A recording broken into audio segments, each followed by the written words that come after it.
Hello guys, আজকে অনেক দিন পরেই তোমাদের দেখাতে নিয়ে আসলাম আমাদের ঘরের পেছন, যেখানে আমরা ছোট্ট চাষ করি। আমিও এখানে অনেক দিন পরেই আসলাম। আজকে দেখো আমাদের এদিকে মেঘলা ওয়েদার, রোদ নেই। আমার কাছে রোদ না থাকলেই ভালো লাগে। দেখো আমাদের চাষ করার জায়গাতে জঙ্গলে ভরে গেছে। এই জঙ্গলগুলো পরিষ্কার করতে হবে।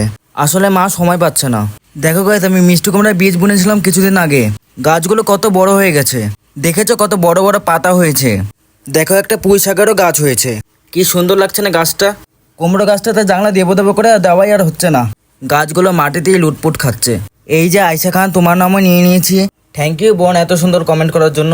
ওইদিকে মা স্নানের জল দিয়ে দিয়েছে, চলে যাচ্ছে আমি এখন স্নান করতে। এই যে দেখো এদিকে আদা গাছগুলো কত বড় বড় হয়ে গেছে। এদিকে আমি স্নান করেও চলে এসেছি।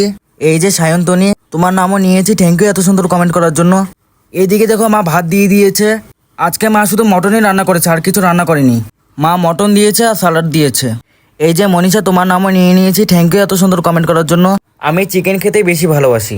এই দেখো এদিকে খেতে খেতে নেমে গেলো বৃষ্টি। দেখলে বৃষ্টি নেমে গেছে। এই যে অন্তরা, তোমার নামও নিয়ে নিয়েছি, থ্যাংক ইউ এত সুন্দর কমেন্ট করার জন্য।